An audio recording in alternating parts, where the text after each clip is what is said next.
เชิญชวนทุกท่านเข้าวัดเข้าวารับศีลรับพรหลวงตาเสริมคุณค่าให้กับจิตใจกระทำความดีเรื่องนี้ไม่ต้องอายใครมาแห่มแล้วศรัทธาญาติโยมตีห้า5 นาทีเนาะตีห้านาทีกับฟังหลังจาก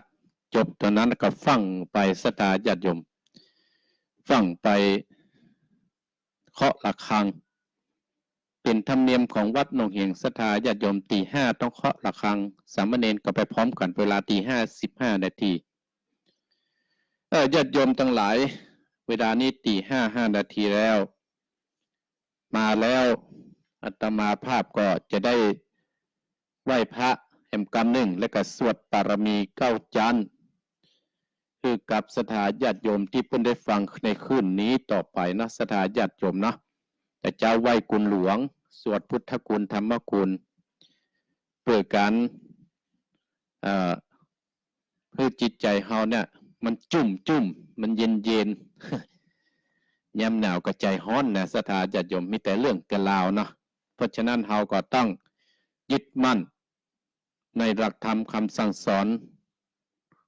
ขององค์สมเด็จพระสัมมาสัมพุทธเจ้าไว้ในจิตในใจไว้เป็นที่จั่งที่เพิ่งเป็นระดับต่อไปเอาละศรัทธาญาติโยมเนาะไหว้พระเนอะแล้วก็จะสวดแล้วนะเดี๋ยวจะสวดปารมี9 จันทร์ของครูบาเจ้าศรีวิจัยศรัทธาญาติโยมไหว้พระณบัดนี้เนอะอะระหังสัมมาสัมพุทโธภควา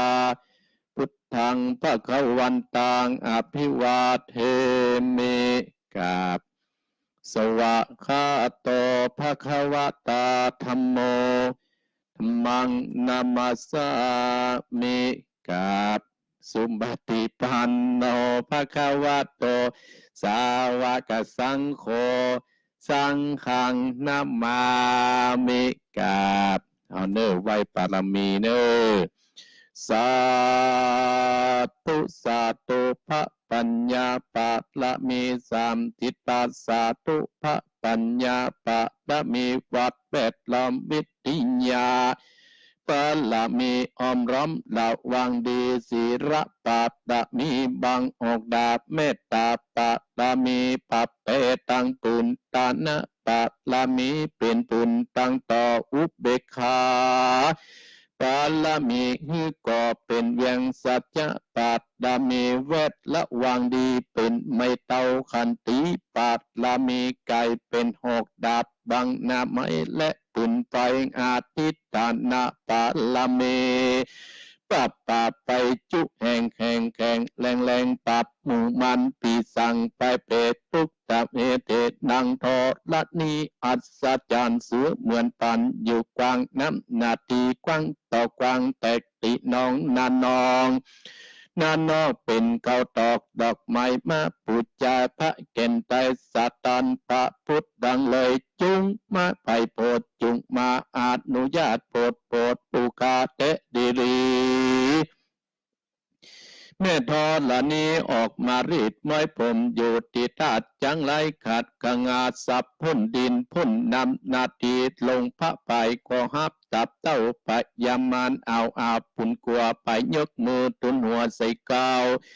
ผู้ข้านี้ชื่อว่าเป็นลูกศิษย์พระพุทธเจ้าต้นมิบนสมปันอันมากพระพุทธเจ้าจริงตั้งพระปัญญาปะละมีไว้เก้าจานตั้งไว้ตั้งนา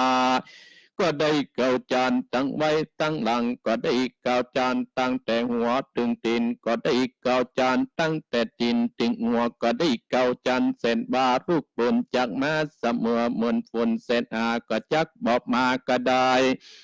ข้าพระเจ้าก็ได้ไหว้ว่าพุทธกุณนางธรรมะกุณนางสังฆกุณนางพุทธอินตาธรรมะอินตาสังฆอินตาอัสสะเมธรณี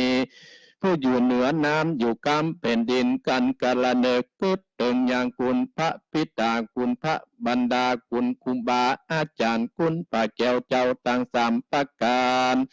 คือคุณพระพุทธังคุณพระธรรมังคุณพระสังฆังคุณแดดคุณฝนคุณน้ำคุณลมคุณกุราชเจ้าก็ดีคุณพระเจ้าตน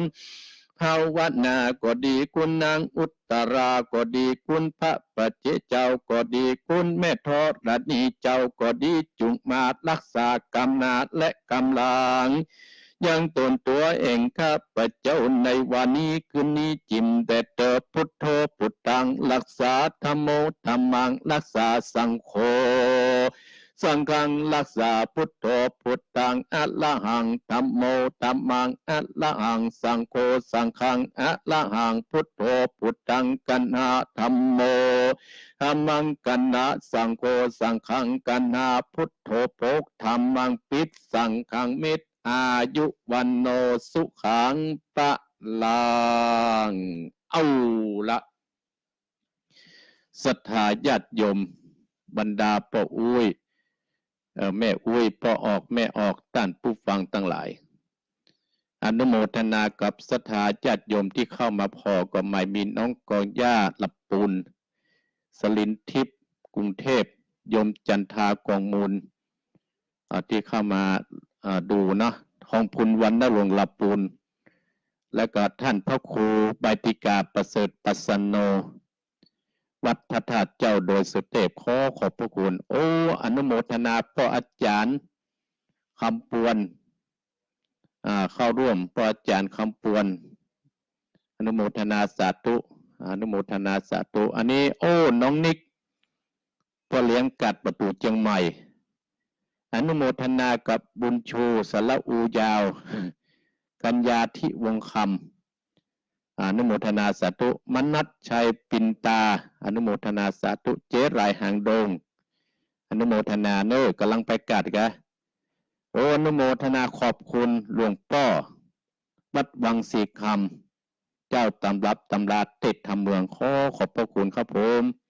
ตาติมเซนเปงอนุโมทนานิกรนออินตาหางดงแล้วก็อนุโมทนากับโยมอุไรชโลธรโยมแม่นงลักษ์พิทองจาเรายาวปันโฮงหลับปูนอนุโมทนาสมศรีใจบุญอัมพรกันทมีแม่ฟองแจ้ห่มลำปางอนุโมทนาโยมแม่อัมพรกันทมีอยู่ตั้งสันเมืองหลับปูนอนุโมทนาสาธุเพิ่นก็เขียนกำยอมาเห็นหน่อยน่าศรัทธาญาติโยมเนาะวันนี้อาตมาภาพก็จะได้เต็ดน้ำเต็ดทำเมืองชื่อว่าสุวรรณพรหมผูกทนห้าสุวรรณพรหมผูกทนห้านี้เจ้าภาพกันเต็ดก็ในสมศักดิ์เนาะแม่สีเพนขาเตี้ยได้ทำบุญอุทิศส่วนกุศลให้กับพ่อปันแม่เงินจินาอิอยู่บ้านตาจ้างน้ำทำคำสอนที่ว่าสุวรรณพรหมผูกทวนห้ามดกันมี10ป่ายกันเนื้อสตาญาติโยมสุวรรณพรหมผูกทวนห้านี่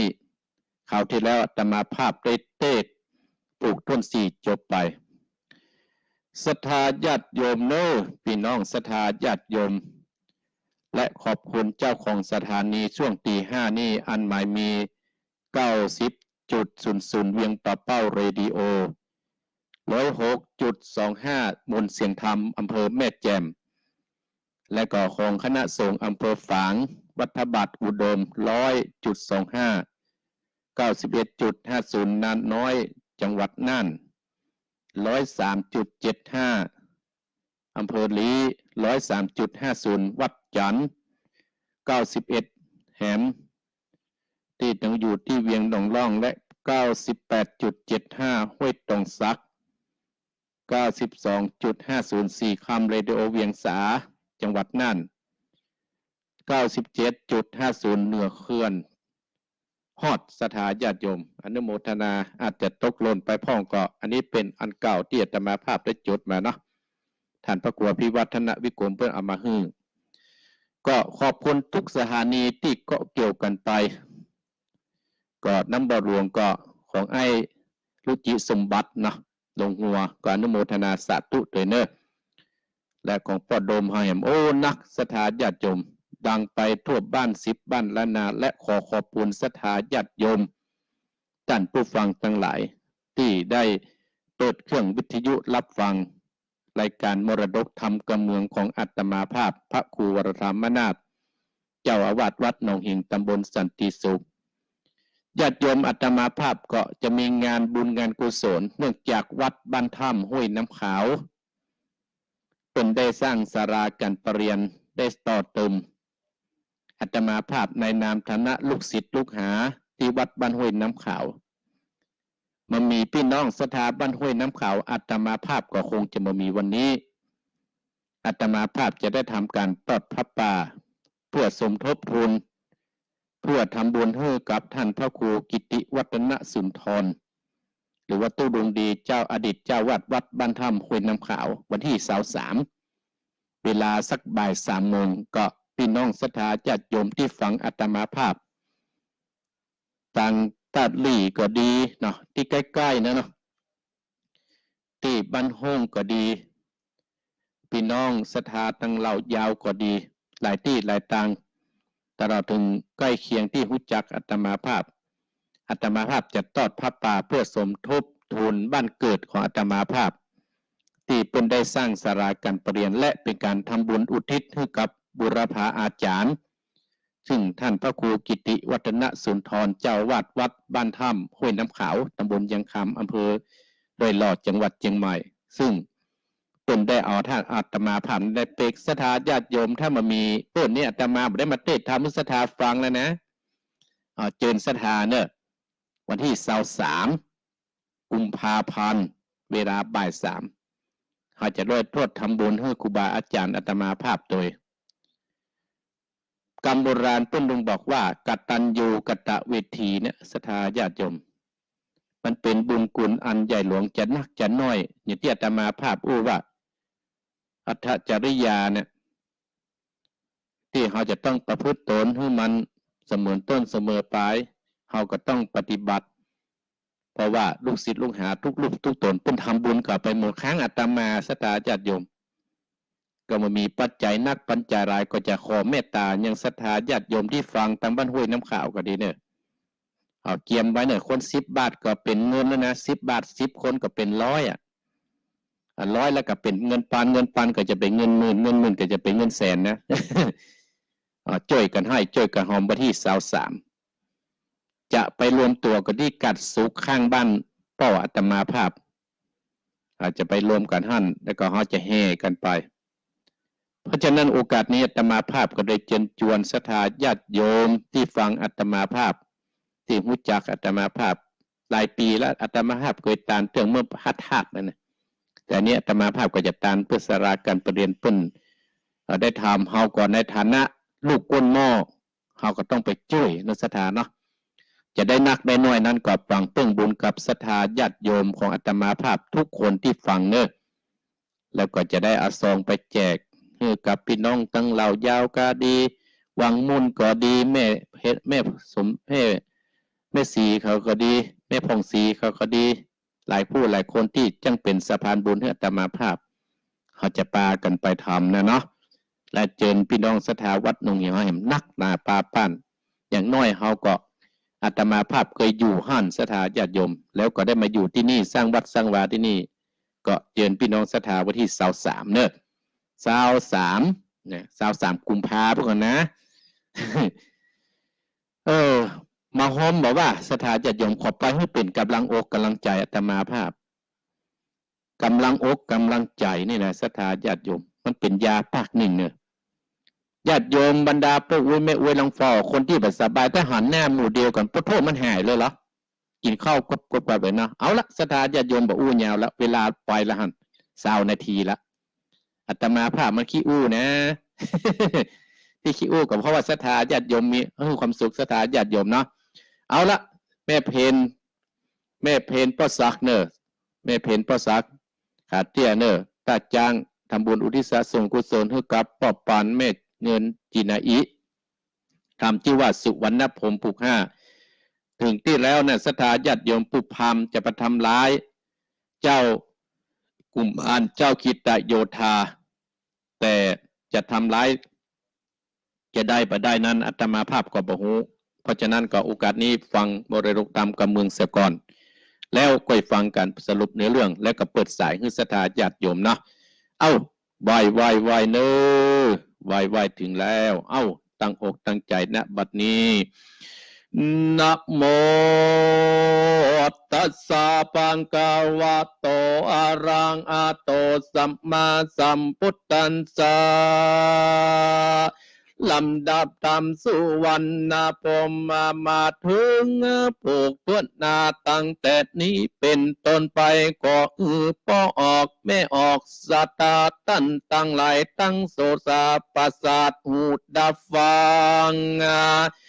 ตะมาตังปะกาเซนโตสัตตาอาหาสัตตาอันว่าพระพุทธเจ้าตนเป็นติลาโลกาจันไขนิทันไปแจ้งพระจริงแสงเปสัตนาวาดุราภิกขุตั้งหลายเป็นใจอนิญาเจ้าอันปู่เท่าในพา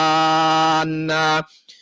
มีใจหันบาปกากึดไข่กาเกคาเจ้าปุณนาดนอดตายดังกล่าวไว้อนดังยัตถามีประกันสันใดในกัลนันใจเมตตอดน้อยใหญ่มวลหมู่หลังลูกคุบตีบินนีไอไปส่วนพามนันโซ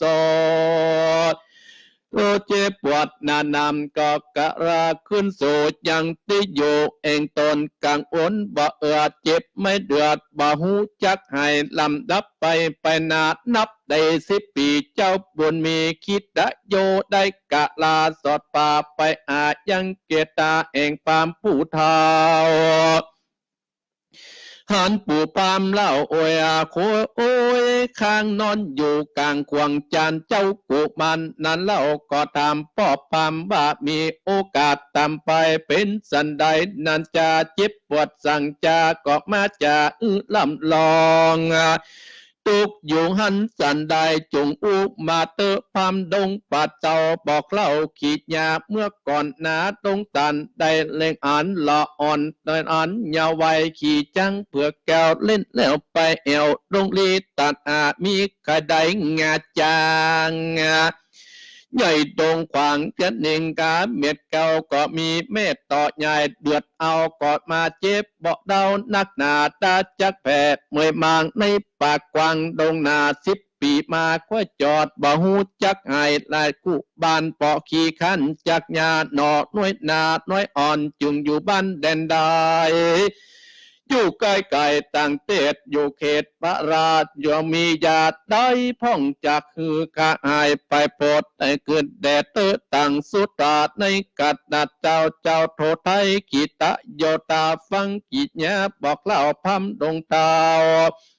ก็ส่งสารบอดหน่อยบอดจังเก่าต้อยกำได้รีบผ่านอันนาคุบเอาเจ้าบุญนาคิดตาโยตาก็อำน้ำลากดแกวดเจ้ามาแปดปันปลายปูพัมก็หายป่วยไกลลุกยังไปมาขายคิดเนี้ยบอกเล่าวัดดุราเจ้ามุนาลุงยินดีหลายแหล่ที่เจ้าแปรกุณนาโลปาอากาศลุงบาอาจตอบเป็นกุลเอาอันได้หนุนตอบเจ้าของเจ้านั้นเป็นลูกบุญตามปันดงดำกล่าวแล้วก็กาดก็กอดแก้วกับนางบุญนาเจ้ากิตะโยตานนอดดาวฟังทานเต้าไข่ปันก็มีใจวันตามก้อยได้กล่าวถ้อยกำดีดุลาท่านพามดงลีปะไม้อันคนลูกตายสงสารมีปะหมันหลายแหล่มีเกิดแก่เจ็บตายกำใบกำมันจังใบเตี้ยงจากไล่ตอบใจได้ไล่เครื่องกาเห็ดนาพ่อเจ้าจุงอยู่ป่าเศร้าตรงตานจากกึดวันตั้งบาปอันกันหยาบมัวดามมิใจนำกึดไล่กำตอบใจมหาข้านินาจมจื้นปิดติดตื่นเลือดลายติลุงได้หายป่วยไกลบ่อ่อนได้เกืองกาข้าขออำลาไปนาเพื่อจะคืนไปยังพ่อแม่อันอยู่แก่ดงไปจักกาบเม็ดแล้วก็ย้ายบัดแล้วตรงตานขึ้นสู่ก็มีอันแหลกนาติดเน สั่งวันนาถึงเจ้าสุนยอเจ้าปิตานางอัมปาลาดหน่วยนาดอยู่ป่าดงตาลหาเปลือกเลี้ยงตองอุกรของมองขีดมื่นหลายปีกว่าเก่าก็แก่เท่าจะละมอดละนาละปากชีวิตจากเสียตอนนะพร้อมกันสองคนมวยมางในป่ากว้างดงดีเจ้าบุญมีลูกเต่าก็เอาซากศพเจ้าทั้งสองมาอ้อมกองไว้ที่ต้นไม้ใหญ่ก็มีอันแลดนาเอกทิวสังยังมีวันหนึ่งสายเจ้าหนอไทยคิตะโยตาเข้าดงนาตัดป่าเอวสดละดงดอนอาพักวันหนอได้เลี้ยงไปต้องตนกันลัดไผ่สนปะไม้ก็ปะใส่พวกเต่าอยู่พื้นกาไม้ต้นกอกอันวอกนั้นเล่าก็ทุกจากต้นไม้ขาอากบ่หูจักไปที่ไหนได้ห้องเสียงนั้นแควกว้กวางป่าไม้ดงตาลเจ้ากุมารเนาะลากันบอกว่ามันมาก็เข้าไปไกลตนแล้วถามบอกป่าสาวว่าสันใดเจ้ามาอ้องดังกองดังไปเป็นสันใดจึงบอกกาอูกล่าวเลี้ยววายบอกตรงไปนันใจก็บอกเล่าคิดยาเจ้าคิดตะโยตาจนเจ้ากินกูดุนนาบอกข่าวจากกายจินสงสัยหลายลาก็จกเอายาออกตรงป่ายามาค่อยวอกใหญ่ดงลีข้าหากนี้นันใจก็หายบัดเดียวบอกตรงเกี่ยวพูดเต่ากันว่าหายแล้วดีก็อันจุรีกลับไปเจ้าหนอไตคิดตะโยตาขายขิญาบอกกล่าวข้ายินดีคุณเจ้ามีบอดลายขอเป็นข้าใจอาสาเจ้าก็กะลาเตียวไตไปเหนือใต้ตกออกข้าเป็นวอกดงลำจักติดตามบ่อปากบ่อหนีกะลาคิดโตคิตะโยตาปาวอกขึ้นสู่ยังที่อยู่ก็มีอันแลดนาตาโต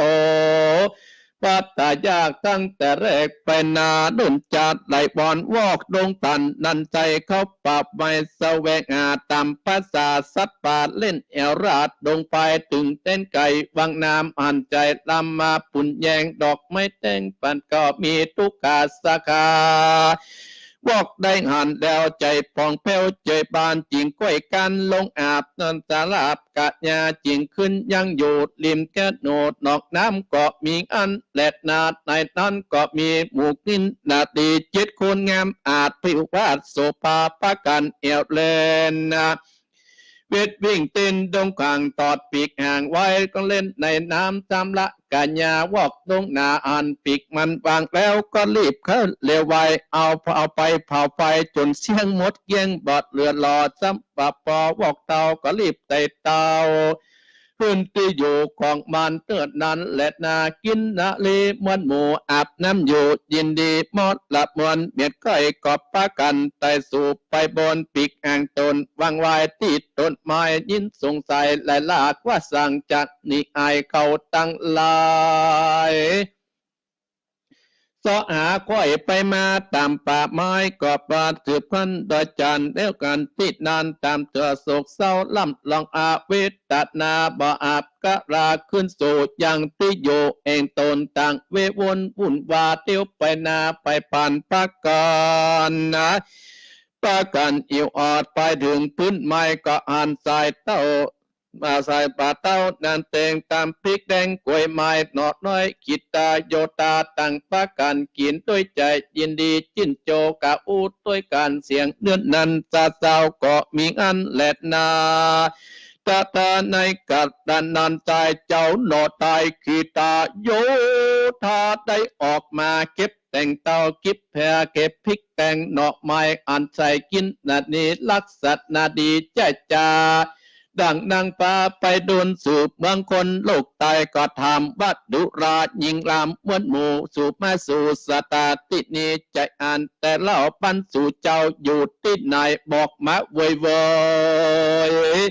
ดังหนอเล่ากินนาดีไข่กำนี้กล่าวโอกว่าขานี้อยู่ไปดอยไก่ใจไว้เลือดนาดโดยกาเขียขาคิรีจิตคนนี้พี่น้องแอบเต็ดตองมนุษย์ล้อนกาญญาเลือดตามป้ากันลงอาบน้ำ น้ำบ่อแองเย็นใสต่างมีใจกะอาบสลามกะญาปากันถอดปีกห่างบางว้อยลิบและใหญ่ปาจานปีกห่างหายจ้อยบ่อ่อนได้สักหยาดทุกไม่เดือดขึ้นกาขอคุณหน้าไปโปรดเว้นโทษผู้กาตั้งหลายลงมาคิดตะโยตาหนุ่มดาวฟังกำเล่าไก่ปานใจมีบันตามกอจึงกล่าวถ้อยขีดยาสูตรนิดนาบมวลหมู่จุงได้อยู่โดยการจักการเข้านำบัดปูปั้มเรือนนอนบ่อาวรเดือดมอยเจ็ดคนนานามเป็นพันลิญญาเองกาสุวาสันได้จุงกะลาอุตามีนั่งกินละนี้ใหญ่น้อยตั้งเก่าถ้อยพัมพร้อมความอาบขึ้นสู่อย่างที่อยู่ที่นี่ขอรับลีและนาที่นานเจ้าหน่วยนาดบุญมีก็ปานางกินละลีมวลหมู่ปิกสู่เกอาต่างปิญาจมจื่นปิติตื่นยินดีตะโตปัตตายาตั้งแต่แรกไปนาบอดเนื่นจาปอปีมวลหมู่ก็ทรงต้องอยู่จุคน10 เดือนก้อยประสูติได้ลูกน้อย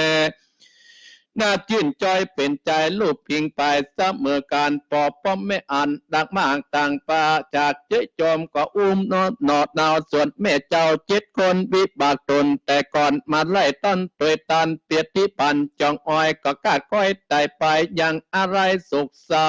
วประโยคโสกาละบุตรตาหน่อยนาดก่อนได้7 วันเจ้าบุญปานผู้เป็นพ่อก็ฮักหน่อยหนอบบุตรตาด้วยอาจลูกใหม่ลูกสุขใหม่แต่ตาดังนี้จะจนได้ขึ้นใหญ่อายุก็10 ปีเปียทิกะไรแลลำมาแปกกัญญาถึงกาลานากวยกาดจีวิขาดสันได้ส่วน7 กูบมันหนอดเนากันพ่อเจ้าตายไปก็อาศพซากพ่อไทยไปฝังที่ไม้ป่าดงลีแล้วก็ปานีขึ้นสู่ยังที่อยู่เองหาแล้วก็เอายาสีฟันมาแบ่งกันนะแบ่งกันเอาปัจจัยสมปัจจัยใหม่เก่าตั้งหลายก่อนลาขว้างโยดดงตานก็มีอันเด็ดนากิตาอุปานี้ก็มีปัญญาเสวยปะนะใหญ่กาวชื่อว่าเมืองมัตตาราชนครพระภูธรตั้นเจ้ามีลูกเต้าเป็นเยง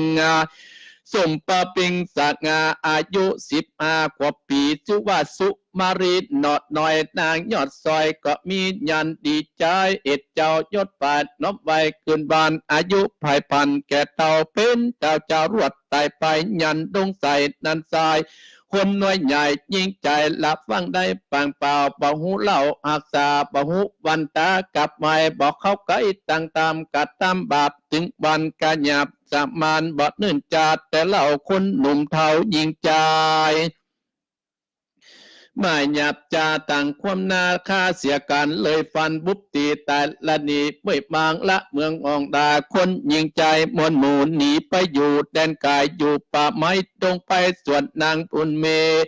เจ้าบุรีเจ้าป่าก่อนหนีปักนาเข้าป่าไม้ตรงตันปะใส่ยังพอใจ7 คนพี่น้องกังติดต้องไปสนใจตั้ง7นั้นเล่าก็เอานางหนอเนาสุมาดีลักษณะดีบอดน้อยมาเป็นปัญญาเมื่อนานนังเนาะลาสุมาดีก็ปาสะมีหนุ่มเนา7 คนนันเตาไปไล่ข้าศึกกาบนีกายกันว่าข้าศึกนี้เมียดแล้วนั่งก็เสวยราชสมบัติแต่เมืองผู้เป็นป่อสร้างสืบต่อบุรีนานต่อปีพวกเขานั่งนอดเนากอดทรงต้องใหญ่ๆถึงกันใหญ่ดีๆนั่งสุมารีนอดเนากอดป่าสุดลูกเต่าจะเดือดลูกเจียวองอาจพรรณนาโสภาจริงใจจิว่าเจ้าปะหุปิตาว่าอ่านนะเจ้าปะหูปิดาดนันใจจำเลิ่นใหญ่แล้วปิดเดียนไว้ปันจอดต่อตะสาปีกึดมักมีกะเอียนคุณหลวงกับตนก็ละอันเก่าพระปากวางไปเมื่อเสื้อจานจริงเก่าทอยยังส่องกาพ่อแม่อนุญาตแก่ตนไป2 บุญมีพ่อเจ้าก็อนุญาตตามใจก็อายามจุกใหญ่หน่วยนาดปะโอปิตากัดดาแยบาดจาก ประสาทเดวายจากเวียงไปเป็ดนารัดบาทดงนาเสียงกำแล้วกอดตินีสั่งวันนาถึงเจ้าละสีตัวใหญ่เจ้าหนอไทยสุญโย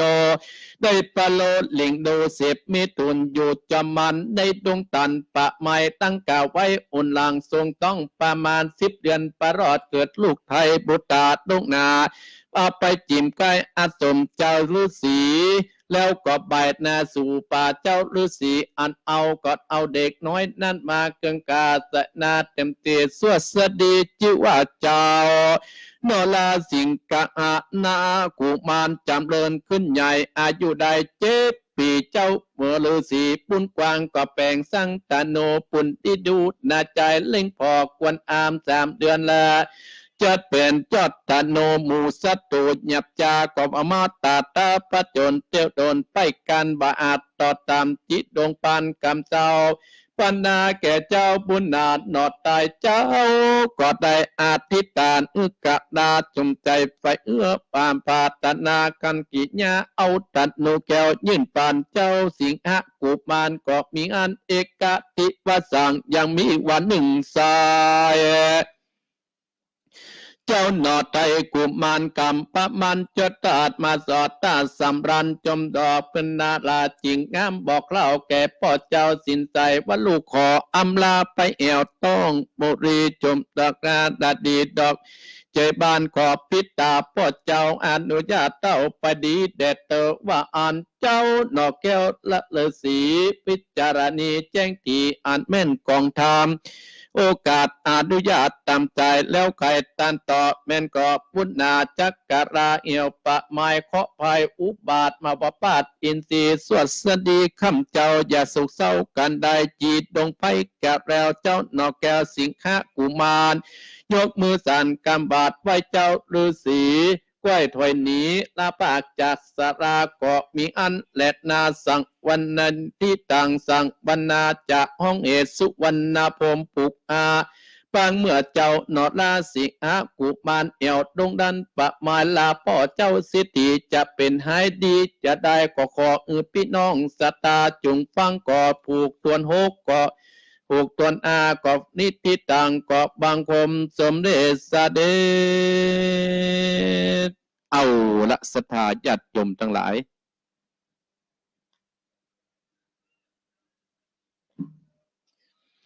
ญาติโยมอาตมาภาพได้เต็ดน้ำเต็ดธรรม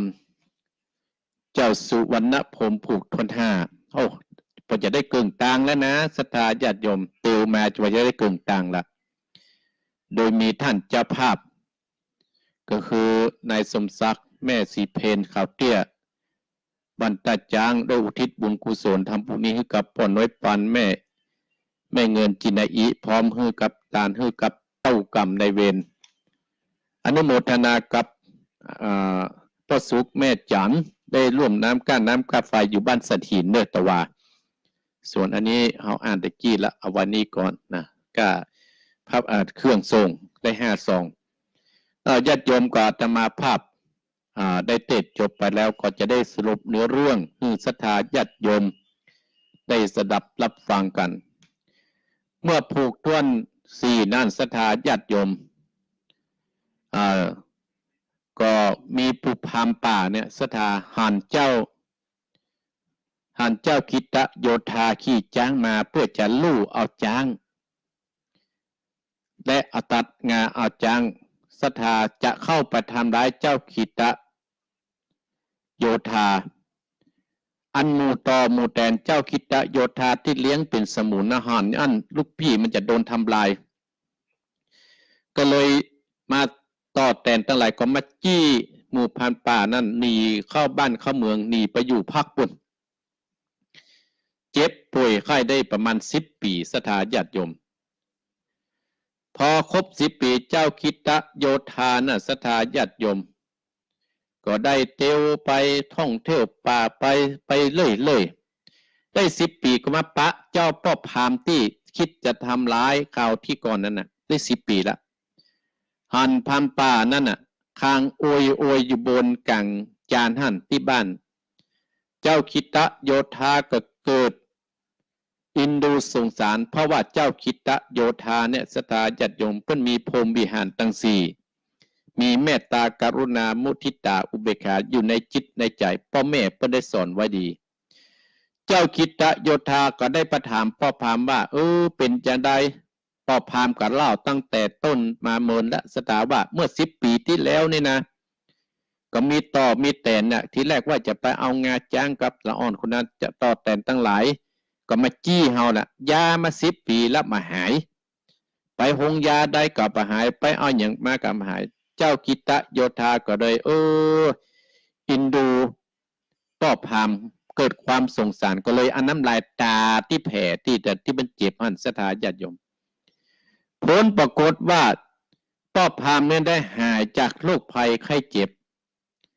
เมื่อหายจากโรคภัยไข้เจ็บพ่อพราหมณ์คนนี้ก็บอกว่าเฮาบ่มีอันหยังฮื้อกับท่านเฮาจะเอาท่านเนี่ยเอาเจ้ากิตโยธาเนี่ยเป็นลูกบุญธรรมเจ้ากิตโยธาว่าบ่เป็นหยังเฮาจะไปหาพ่อหาแม่เฮาอยู่แต่อีพ่อการที่พ่อพราหมณ์ได้เป็นอย่างนี้เนี่ยก็เพราะว่ากรรมเฮาจัดต่างก่อนเน้อทุกชีวิตนั้นก็จะต้องกลัวตายก่อนกูคนตั้งแต่นี้เป็นต้นไปขอพ่อพราหมณ์เนี่ยจะได้ฆ่าสัตว์หิ่งห้อยเพราะมันเป็นบาปเป็นกรรมสอนเจ้าศรัทธาญาติโยมทั้งหลาย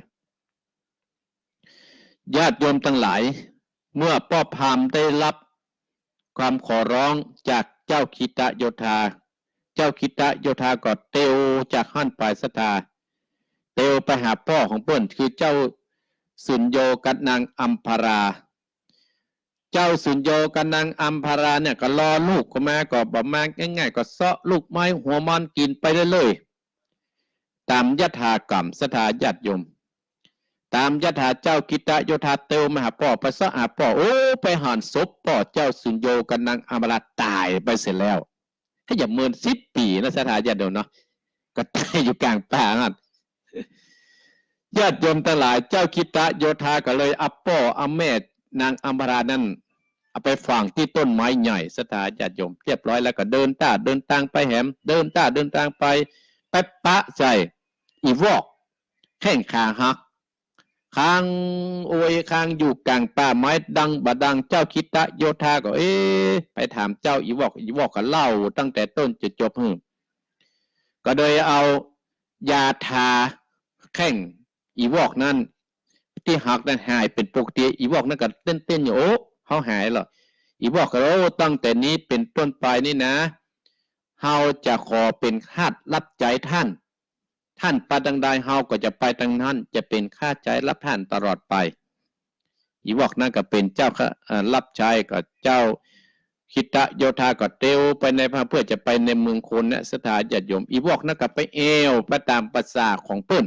อีวอกที่เจ้าคิตโยธานี่นะก็ไปปะใส่อ่างน้ำก็ลงอ่างน้ำไปปะใส่นางกินรี7 คนศรัทธาญาติโยมนางกินรี7 คนอาบน้ำเล่นกันม่วนอกม่วนใจอีวอกในประหารปีกหันแหงเพื่อนก็เลยเอาไฟเผาปีกฝ่าแหงเพื่อนอีวอกก็ยุ่งเนาะ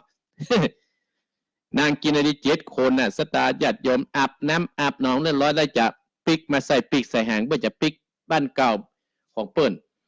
นางกินรี7 คนนั่นน่ะพระเสาะหาปีกแหงเพื่อนมาปะศรัทธาญาติโยมทั้งหลายให้หุยหิวก็เลยเตี้ยวไปศรัทธาญาติโยมเตี้ยวไปเลยกับไปปะใส่ต้นไม้ไปปะใส่ของกินของเจ้าคิตโยกับป้ากันกินกันหมดศรัทธาญาติโยมในขณะนั้นเจ้าคิตโยธากับปิกมาก็ถามนางกินรี7 คนว่าปิกบ้านเมืองบ่ได้ละเจ้าคิตโยธาก็เลยบอกว่า7 คนเนี่ยสู่ขยุนายก็อยู่ด้วยกันก็เฮาขอเป็นมเหสีเป็นภรรยาเนาะเจ้านางกินรี7 คนนั้นก็เลยตกลงเป็นภรรยาของเจ้าคิตโยธาถึง7 คนเจ้าคิตะได้เมียกำได้7 คนศรัทธาญาติโยมอยู่มามานนานศรัทธาญาติโยมกินรีถึง7 คนนั่นน่ะเกิดไล่ลูกพ่อใจคนละ7 คนก็ปดโทษเจ้าคิตโยธานี่เอาเมียได้ลูกทั้งได้7 คนได้กำคนเหมือนนานกำไปกำมันนางกินรีก็ตายไปศรัทธาญาติโยม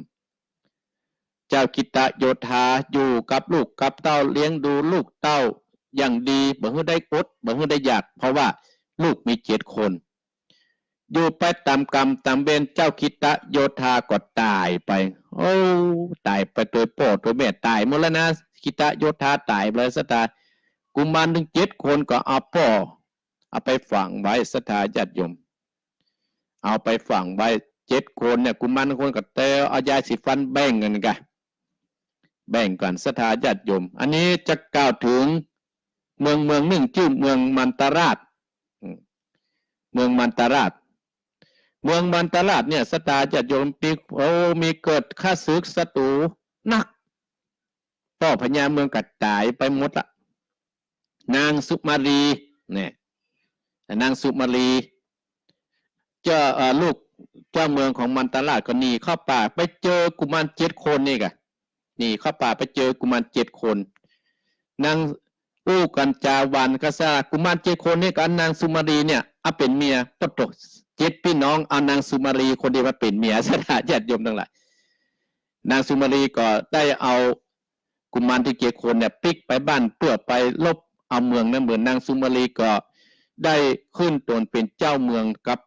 เจ้ากุมาร7 คนสถาญาติโยมทั้งหลายนางสุมารีนั่นก็อยู่กับเจ้า7 คนนั้นกุมาร7 คนนั้นได้เกิดมาเป็นลูกพ่อใจกุมารนั้นชื่อว่าลูกของนางสุมารีชื่อว่าปะหุปิตาอายุได้20 ปีสถาญาติโยมปะหุปิตาอายุได้20 ปีก็ล่ำลาพ่อล่ำแม่กับถึงไอ้หนุ่ม7 คนนั้นเพื่อจะไปศึกษาเล่าเรียนวิชาพ่อแม่เจ้าหุยตาก็ล่ำลากันเลยไปอันนี้จะกล่าวถึงราชสีห์ที่เจ้าสุญโญได้เสพมือถูนเขาที่แล้วเนี่ยสถาญาติโยมได้เกิดลูกกะเกิดมาเป็นพ่อใจก็เลยเอาไปทิ้งให้กับฤาษีในป่าหั่นเนี่ยเอาไปทิ้งที่ฤาษีในป่าหั่นแล้วก็ฤาษีในป่านั่นก็ได้ใส่ชื่อกุมารเนี่ยสิงหกติกุมารเนี่ยสิงหกติกุมารน่ะอยู่กับฤาษีได้อายุได้10 ปีก่อนก็ได้สอนวิชาฮือสปันสิงหกติกุมารนี่ก็ได้ล่ำลาพ่อฤาษีว่าโอ้เฮาจะขอไปเอวล่าดงไพก่อนก็เลยลาสถาญาติโยมเลยลาพ่อเศรษฐีไปเลยลาปู่ฤาษีเจ้ากิติสิงหกติกุมารเนี่ยมันจะเป็นจะได้ก็อาตมาภาพก็บ่สามารถจะบอกคือสถาญาติโยมได้ถามเรื่องนี้เจ้าสุวรรณพรหมผูกต้น5ก็จบตอนนี้เจ้าสิงหกติกุมารจะได้เป็นจะได้เจ้าปหุปิตาลูกของนางสุมารีจะเป็นจะได้นั้นฟังติดหน้าเนี่ยสถาญาติโยมถ้ามีโอกาสถ้าท่านอาจารย์ท่านครูผู้เฝ้าสถานีก็จะเต้ที่มันจบ7 8 9มันไล่ไปเลยนะสถาญาติโยมเนาะอันนี้อาตมาภาพก็จบดัดที่นี่ทำเรื่องนี้ก็งวดหน้าก็ฟังผูกที่6ต่อไปสถาญาติโยมเวลาที่เหลือนี่10 กว่านาทีนี่อาตมาภาพก็จะได้เชิญชวนท่านทั้งหลายไปฟังพ่องเองอะประเดี๋ยวกำลังเปิดโทรศัพท์อยู่เนี่ยฟังโทรไปเตือนเนาะโทรศัพท์กำลังรันอยู่ จดเบอร์ไว้0828857225เวลานี้ก็45 นาทีละตี5:45เลย0828857225โทรเข้ามาเนาะโทรเข้ามาได้รวมเลยเนี่ยรวมเลย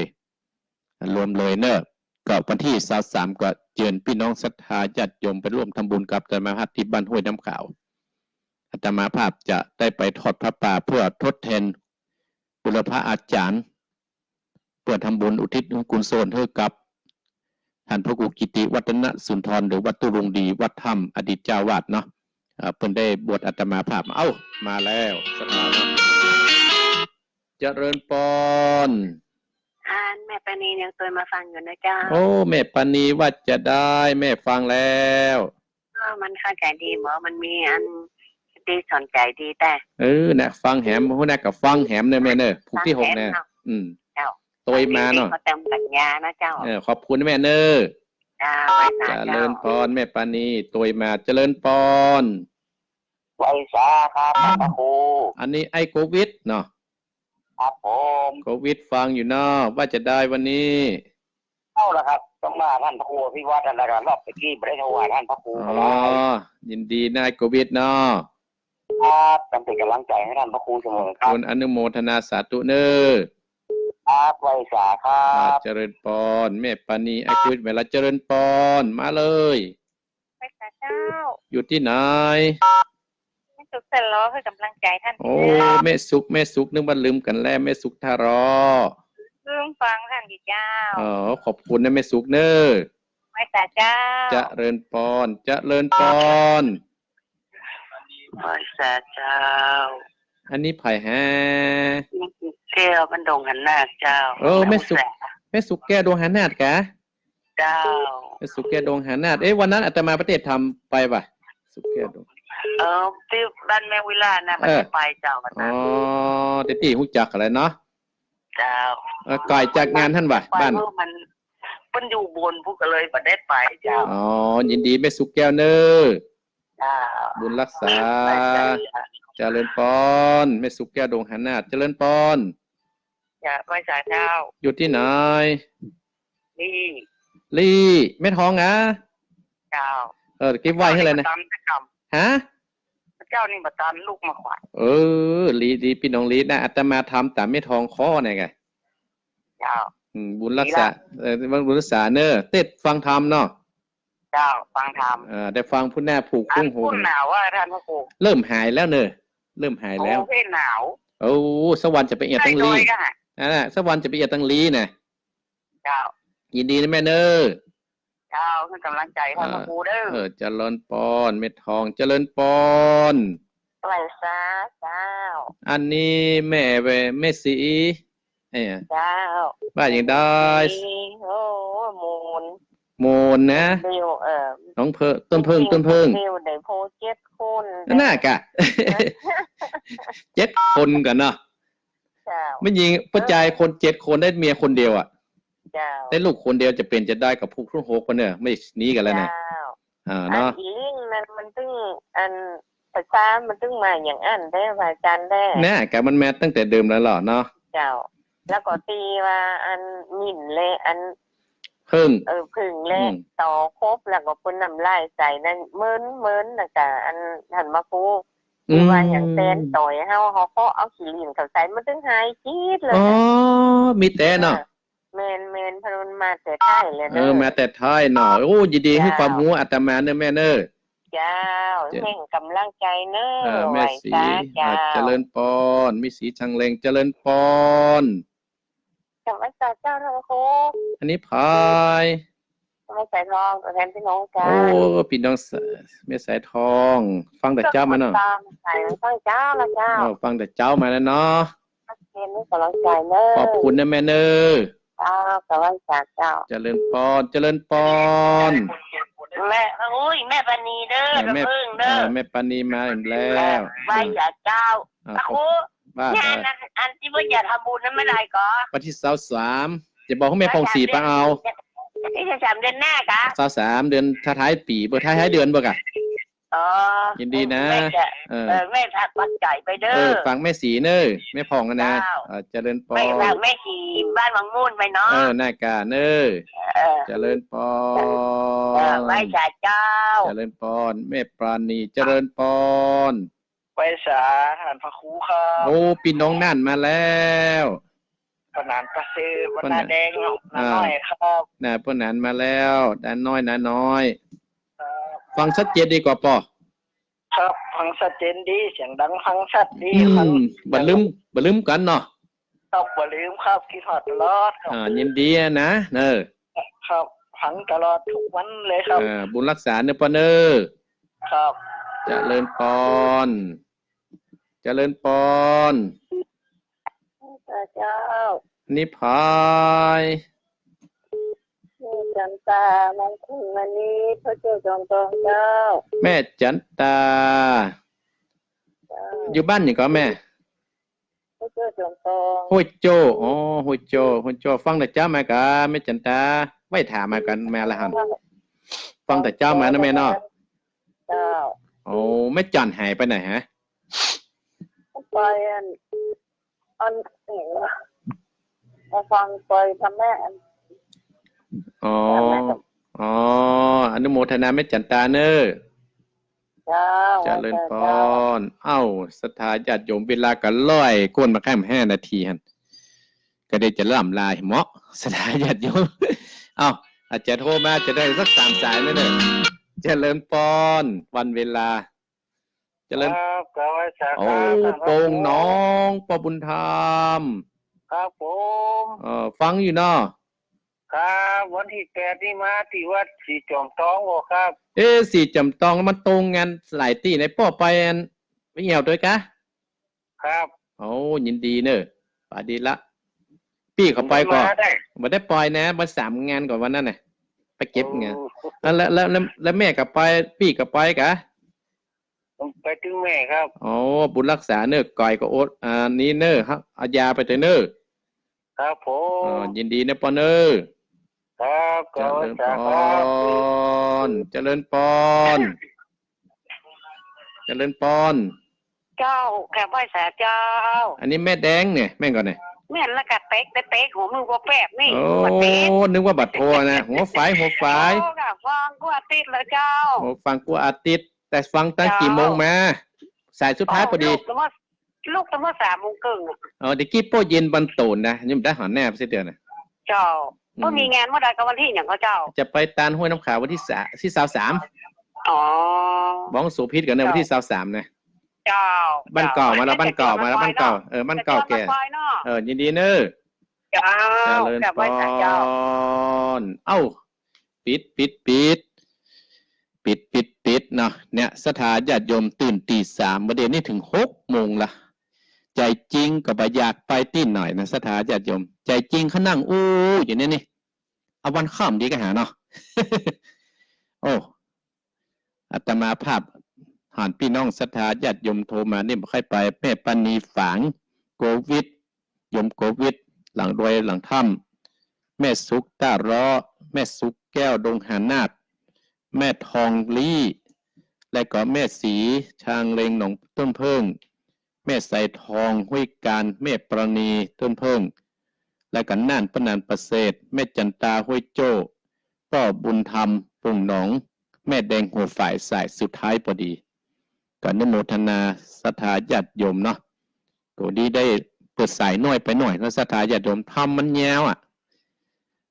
เปิดแต่น้อยกับศรัทธาจะได้ความหูไปเนาะเอาละศรัทธาญาติโยมก็ให้ฟังกันวันติดหน้าแห่งกรรมเนอผูกท้วน6ไอ้น้อยเนี่ยจะเป็นจะได้ก็เชิญศรัทธาฟังเอาละอาตมาภาพขอนำรายการนี่จบเพียงเท่านี้พี่น้องศรัทธาตั้งอกตั้งใจฮับปอนจากอาตมาภาพเนอภายจะหอมเครื่องทรงก็หอมที่อาตมาภาพได้เนอในรายการอาตมาภาพเขียนซองเล่าไว้เวลาอาตมาภาพไปที่ไหนเรียบร้อยได้จะมาประกาศแล้วก็จะไปมอบให้ท่านอาจารย์บรรยงต่อไปท้ายที่สุดนี้ก็ขอศรัทธาญาติโยมจงมีแต่ความสุขและความเจริญยิ่งขึ้นไปสมดังคาถาปริว่าสัพพิติโยวิวัสสันตุสัพพะโรโควินาศสันตุมาเตปอันตรายโยสุขีทีคายุโกภวะอภิวาทนะ